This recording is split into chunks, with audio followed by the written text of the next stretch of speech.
Indian premier league यानी IPL 2025 में युवा खिलाड़ियों का प्रदर्शन पूरे देश का ध्यान आकर्षित कर रहा है। खासकर मुंबई का उभरता क्रिकेटर आयुष पात्रे अपनी बेहतरीन बल्लेबाजी और मैदान पर आत्मविश्वास के कारण चर्चा में है। क्रिकेट विशेषज्ञों का मानना है कि आयुष भारतीय क्रिकेट का भविष्य बन सकता है।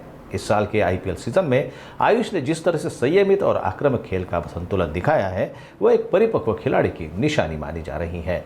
उसकी पारी न केवल स्कोर बोर्ड पर असर छोड़ती है, बल्कि दर्शकों के दिलों में भी अपनी छाप छोड़ती है।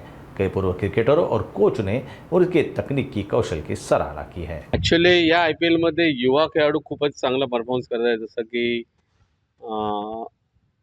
जो पंजाबचा आर्या म्हणून एक मुलगा आहे, तो एक आहे, वैभव सूर्यवंशी आहे, आता आयुषने पण कालच्या मॅचमध्ये खूपच सुंदर फलंदाजी केली। म्हणजे एक उभरता हुआ सितारा म्हणून आपण त्याच्याकडे बघू शकतो असं मला वाटतं।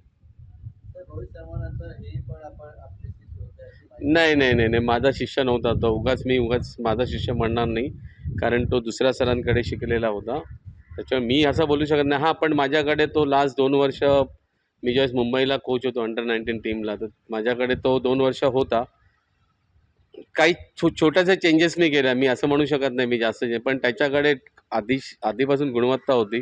त्याच्या कोचने त्याला चांगला ट्रेन केलेला आहे आणि त्याचा कॉन्फिडन्स लेवल खूप हाय आहे। त्याच्यामुळे त्यांनी जी काल जी फलंदाजी केली, खूपच सुंदर फलंदाजी, आणि मी सगळ्यात ह्याचं श्रेय मी मुंबई क्रिकेट असोसिएशन मॅनेजमेंट आहे त्यांना आणि मुंबईचे जे सिलेक्टर आहेत, सीनियर सिलेक्टर, त्यांना देईन।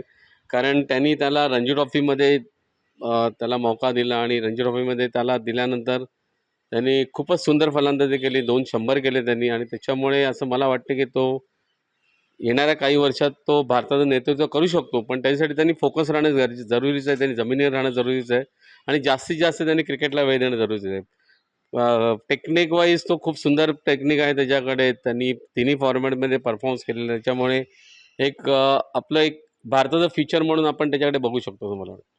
ते मी मगाशी म्हटल्याप्रमाणे वैभव सूर्यवंशी त्याची जी फलंदाजी केली, अतिशय सुंदर। आर्य म्हणून तो आहे, परत दिल्लीचा शर्मा म्हणून एक आहे, त्यांनी चांगली फलंदाजी केली। तिवारी म्हणून सनरायझरचा आहे। म्हणजे बरेच यंग क्रिकेटर जे आलेले आहेत, चांगला परफॉर्मन्स करतायत। परंतु तुम्ही IPLच्या ह्याच्यावर तुम्ही असं ठरवू शकत नाही की तो पुढे जाऊन भारतासाठी खेळू शकतो, कारण त्यांनी परत 50 ओव्हरचा पण गेम खेळायला पाहिजे किंवा टेस्ट मॅच पण खेळायला पाहिजे। ज्यावेळेस ते तिन्ही फॉर्मॅटमध्ये चांगलं करतील, त्यावेळेस त्यामध्ये आपण एक फ्युचर बनवू शकतो। मी IPLच्या धर्तीवर मी हे बोलू शकत नाही तो फ्युचरचा टेस्ट क्रिकेटर आहे किंवा फ्युचरचा 50 ओव्हरचा क्रिकेटर आहे।